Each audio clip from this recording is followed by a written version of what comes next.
साथियों, नमस्कार। मैं आज आपको एक बहुत ही महत्वपूर्ण वीडियो जारी करने जा रहा हूं और ये यदि आप नहीं देखोगे तो शायद हो सकता आप बाद में पछताओ, क्योंकि कहते हैं कि अब क्या पछताए जब चिड़िया चुग गई खेत।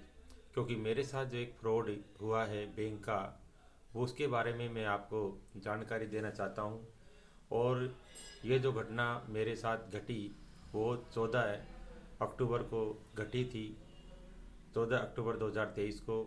लेकिन मेरे को हिम्मत नहीं हो रही थी कि उस सदमे से मैं उबर नहीं पा रहा था, क्योंकि मेरे साथ एक बहुत बड़ा फ्रॉड हुआ बैंक का। लेकिन बार बार मेरे दिमाग में ये आता है कि जब मेरे साथ कोई फ्रॉड हुआ है तो अब किसी और के साथ तो नहीं हो। और जो भाई लोग हैं या जो भी जो कस्टमर जो बैंक के हैं ग्राहक, वो किसी धोखे में नहीं आए, फ्रॉड उनके साथ नहीं हो पाए, वो बच सकें। इसलिए मेरे विचार आया कि आप सबको भी मैं इससे अवगत करा सकूं। इसलिए इस वीडियो को पूरा देखें तो बेहतर होगा। देखिए, जो मेरे साथ, क्योंकि बार बार अब भी मेरे पास कस्टमर केयर से कॉल आते रहते हैं ऐसे नंबरों से जहाँ से उसी तरह की बात होती है कि आपको लाइफ टाइम एक फ्री ICICI कार्ड दिया जाएगा, क्रेडिट कार्ड, और उससे आप भुगतान ले सकते हो। तो मैं, कहते हैं ना कि दूध का जला छाछ को भी फूंक फूंक के पीता है।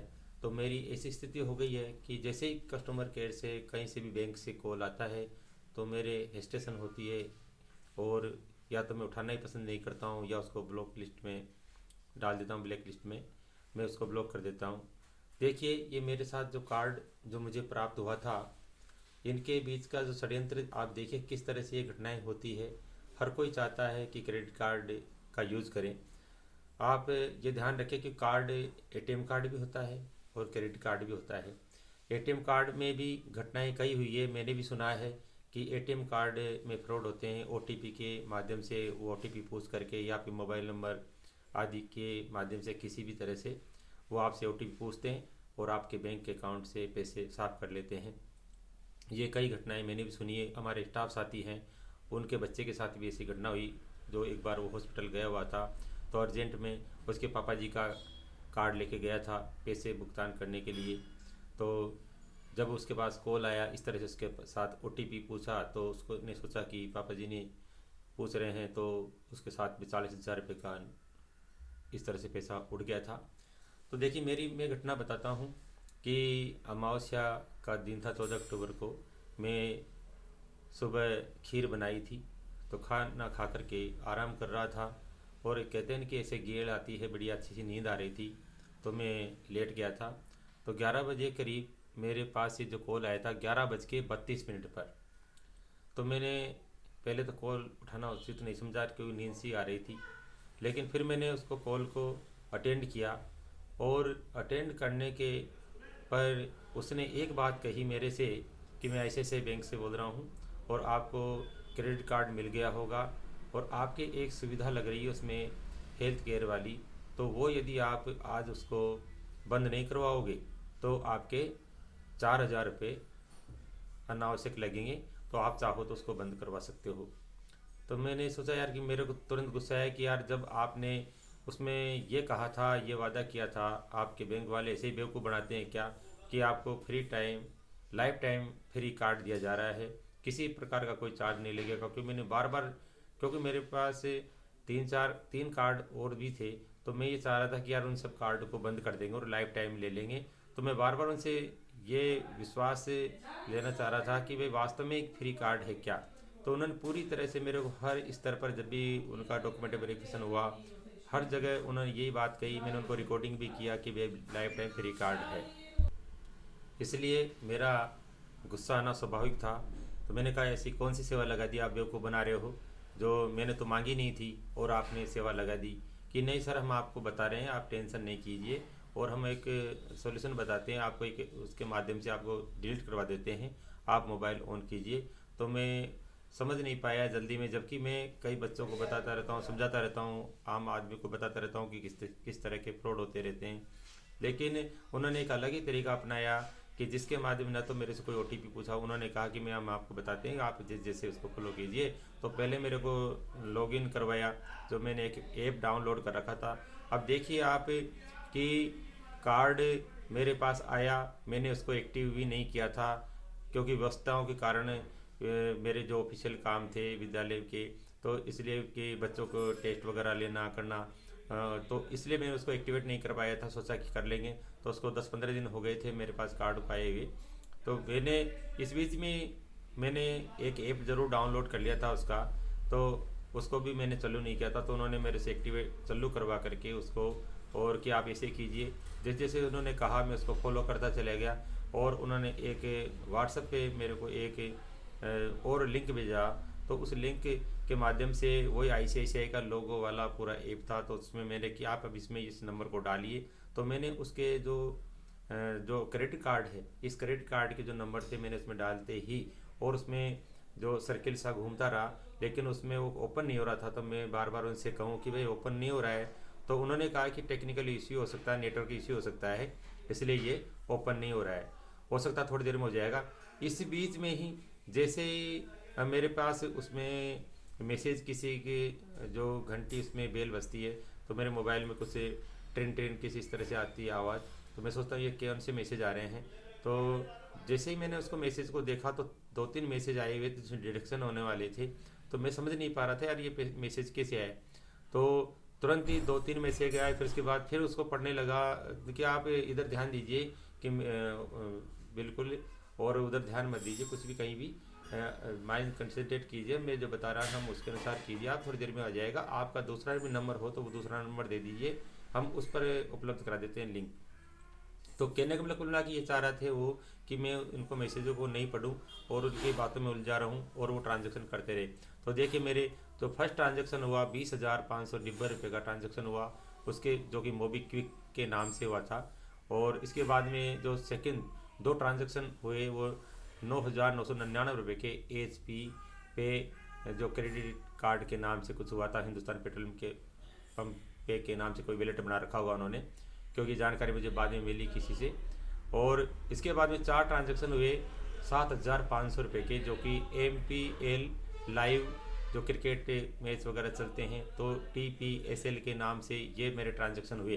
तो कंटिन्यू इस तरह मैसेज आते चले गए। और फिर इसके बाद में और भी जो मैसेज आए, तो इस तरह कुल 8 ट्रांजैक्शन मेरे हुए, और उसमें 91,337 के रुपीज़ मेरे उसमें से डेबिट हो गए थे। लेकिन होने के बाद में क्या, जैसे मैंने उधर वापस उसको खोला वो ऐप को, जिस ऐप को मैंने सबसे चालू किया था, तो उसमें मैंने उसको लॉक किया, क्योंकि उसने मेरे से कुछ सेवाएं डोमेस्टिक सर्विसेज एक्टिव करवा ली थी उसने। तो मेरे दिमाग में बाद में आया कि यार शायद उसकी वजह से ऐसे हो रहा है, तो मैंने उसको ब्लॉक कर दिया, वहाँ पर ऑफ कर दिया। तो उससे क्या है, विद हेल्ड आ गया उसका एक जो ट्रांजेक्शन था। इसलिए कुल मिलाकर के 87,337 रुपये का ट्रांजैक्शन उसमें से हो चुका था। जब मैंने कस्टमर केयर के नंबर पर जब बात की, तो इससे मेरी पूरी जानकारी मिली कि ये आपके ट्रांजैक्शन हुए हैं और आपने क्या ट्रांजैक्शन खुद ने किया था क्या। तब मैंने उनको बताया कि मैंने किसी प्रकार का ट्रांजैक्शन नहीं किया। इस तरह से मेरे पास कॉल आया था आपके कर्मचारी का कि नहीं, हमारे इस तरह से कोई कर्मचारी से कॉल नहीं करते हैं। और वो जो नंबर है वो भी मैं आपको बताना चाह रहा हूँ आपकी जानकारी के लिए, क्योंकि अभी भी कई बार ऐसे नंबर आते रहते हैं कि वो ट्राई करते रहते हैं, और नए नए नंबर हैं उनके पास होते हैं, उनसे वो कॉल करते हैं, जो कि नंबर है 8910229269।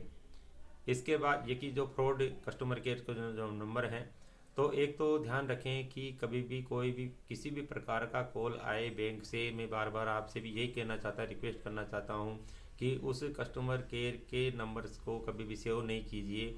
और न आपको यदि किसी प्रकार का डॉक्यूमेंट वगैरह के लिए, किसी प्रकार की जानकारी लेने के लिए कुछ कहते हैं, तो आपको सीधा ही एक ही शब्द रखना है या कुछ भी नहीं देना है कि मैं बैंक में आकर के ही संपर्क कर लूँगा किसी प्रकार की कोई बात है तो। क्योंकि मेरे पास ऐसे कई बार आए थे, लेकिन मैंने हमेशा ये देता, लेकिन न जाने क्या उस दिन मेरा कोई बैड लक था, जो मेरे को अमावस्या का दिन ही मेरे लिए कालक बन करके आया। उसके बाद मैंने क्या है कि इसके लिए कस्टमर केयर से मैंने कॉल किया, कस्टमर केयर से पूरी डिटेल निकलवाई। कस्टमर केयर के जो नंबर थे जो ऑफिशियल, उन नंबरों पे जब मैंने कॉल किया तो उन्होंने सारी डिटेल बताई और ये बताया गया कि आप साइबर क्राइम को यानी इसकी रिपोर्ट कीजिए और हमारे जो बैंक ब्रांच है नज़दीकी वहाँ पर जाकर के संपर्क कीजिए और आपकी रिपोर्ट कीजिए। तो जब मैं उसकी रिपोर्ट करा नहीं पा रहा था उस दिन, क्योंकि शनिवार था, तो शनिवार को बैंक बंद थे। फिर संडे आ गया तो और मंडे को मेरे को बैंक में जाना था। उस बीच मैंने, क्योंकि उसी दिन साइबर क्राइम को मैंने कॉल किया तो मेरे जीजा जी से नंबर लिए, तो उन्होंने, जैसा कि साइबर क्राइम के जो नंबर है, इस तरह की आपराधिक घटनाएं फ्रॉड यदि हो जाते हैं तो उसके लिए आप भी नंबर नोट करके रखिए और अपने बच्चों को, सबको ये जानकारी होनी चाहिए। 1930 जो नंबर है, इस पर अपन कॉल करेंगे, वो आपसे अपनी डिटेल पूछेंगे और किस प्रकार का फ्रॉड हुआ था और टाइमिंग वगैरह सारी सूचनाएं आप कलेक्ट कर करके और उसके बाद में उनसे कॉल करें, ताकि सब चीज़ों का आप उनको सही समय वगैरह बता सकें। इसलिए कॉल करने के पहले सारी जानकारी कलेक्ट कर लें। तो देखिए, मेरे लिए ये जो कार्ड था, जो कि बार बार आप उनके द्वारा कहा जा रहा था कि ये लाइफ टाइम फ्री है, बल्कि लाइफ टाइम मेरे लिए टेंशन का कार्ड बन गया। तो इसलिए मैं ये नहीं कहूँगा कि सिर्फ यही बैंक इस तरह से कर रहा है, और बैंक के भी क्रेडिट कार्ड इस तरह के हो सकते हैं। लेकिन जो मेरे को अभी आगे आप इस वीडियो को देखोगे, सुनोगे, तो आश्चर्य करोगे जो मेरे साथ घटना हुई कि इसी बैंक की मैं बार बार चर्चा क्यों कर रहा हूँ। आगे देखिए मैं कहाँ जाता हूँ। तो जब इसकी रिपोर्ट मेरे को करवानी थी साइबर क्राइम को, तो मैंने कॉल किया। फिर बाद में उन्होंने, जब साइबर क्राइम को मैंने रिपोर्ट की, उन्होंने मेरे को नंबर दिए और जो मेरी की कंप्लेंट नंबर, और एक लिंक उन्होंने कहा कि लिंक भेजा जाएगा आपके मोबाइल पर। तो मेरे मोबाइल पर मैसेज आया एक लिंक का। उस लिंक को ओपन करके और उसको फिलअप करना था, उस फॉर्म को, जिसकी कॉपी निकाल करके उसको नज़दीकी थाने में भी अपन को देना होता है। तो मैं उसके लिए यहाँ पर, जैसा कि मैं अभी जहाजपुर में हूँ, इधर मेरी पोस्टिंग, तो मैं जहाजपुर में गया तो कोई भी कंप्यूटर वाले के पास गया, ई मित्र वाले के पास, तो हर कोई इसके लिए मना करे कि समझ नहीं पा रहे, हम तो यार इस तरह से कभी काम किया नहीं, इस तरह से कंप्लेंट वगैरह का। तो मैं बहुत परेशान रहा। आखिरकार एक मेरे को जो कस्टमर वो ई मित्र वाला मिला, तो वो भी यानी उस दिन वहाँ नहीं था कि मैं अभी 2 घंटे बाद में आऊँगा।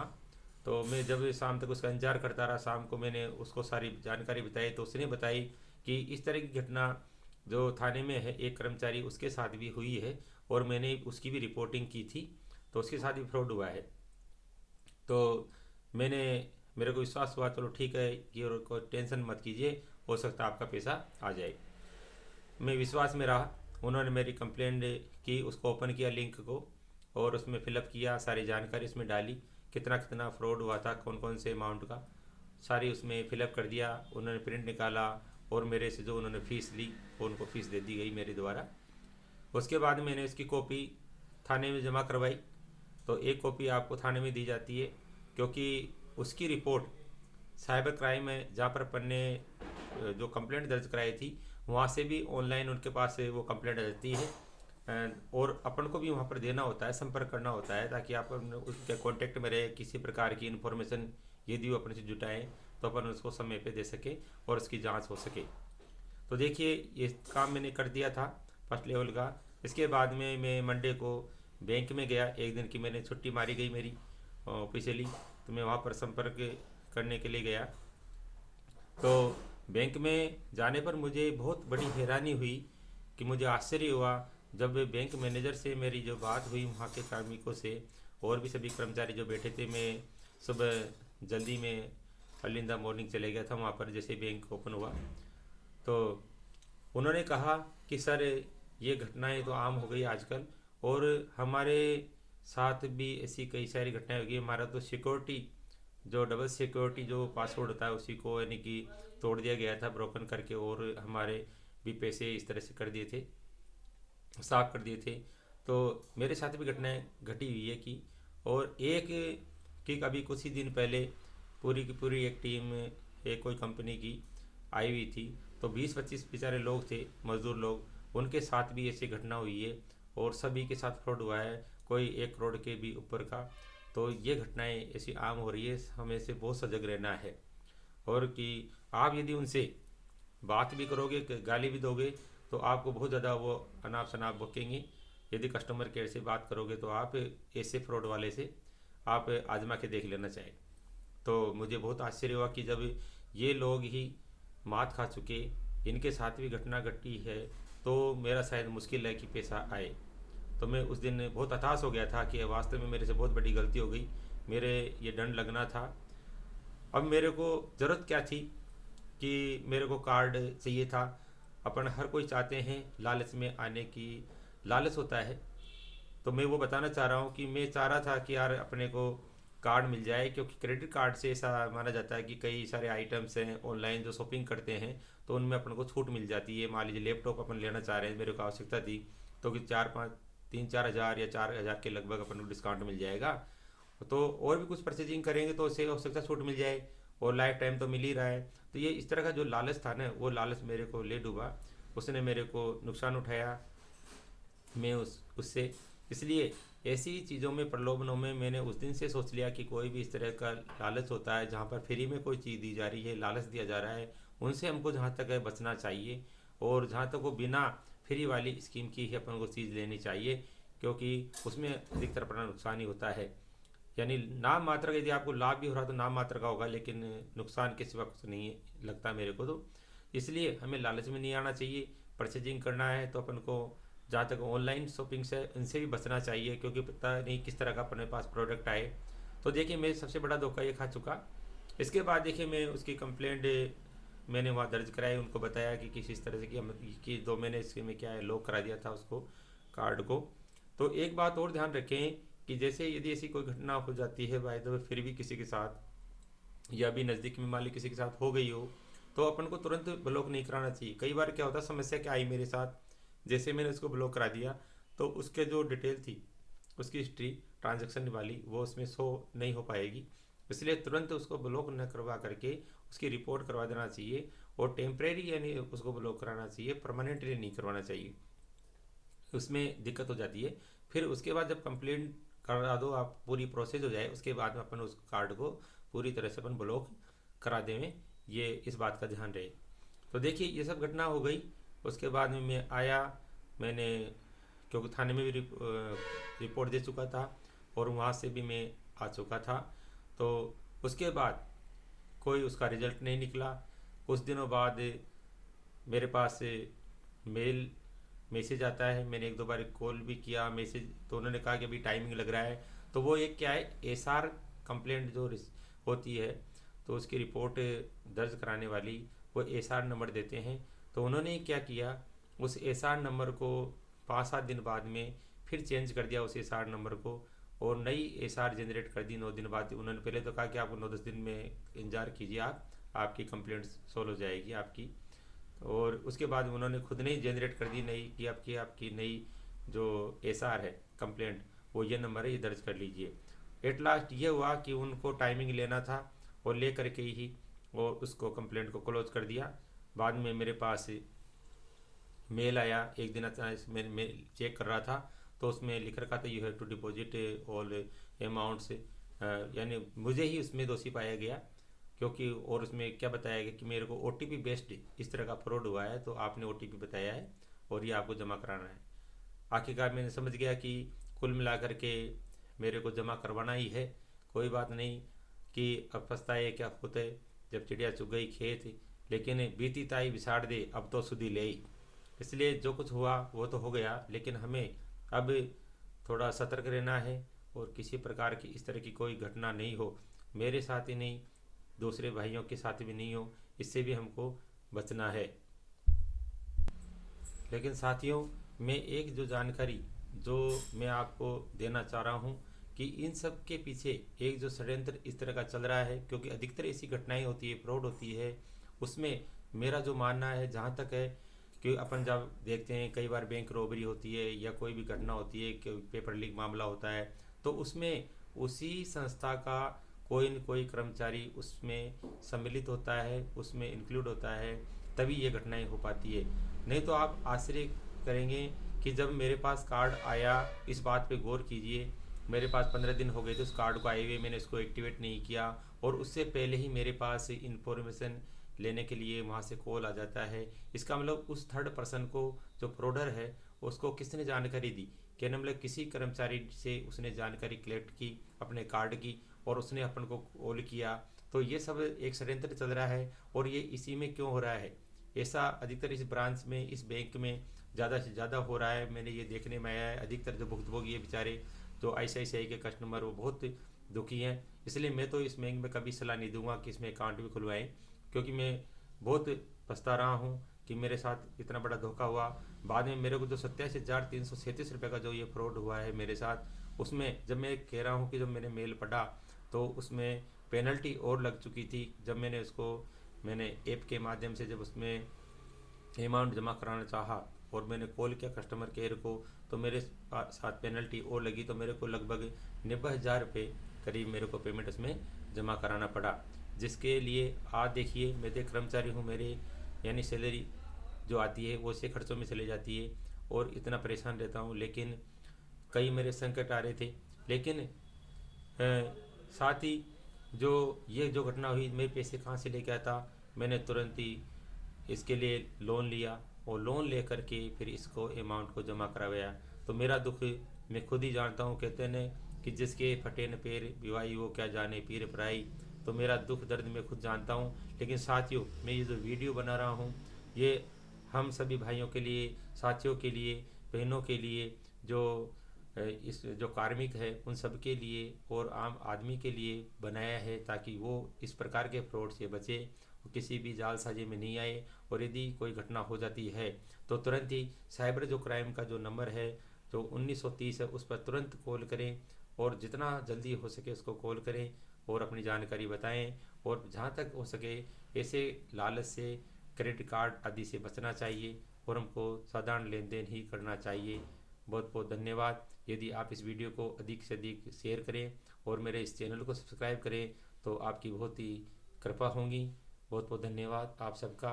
अधिक से अधिक साथियों को ये प्रसारित करें। Thank you.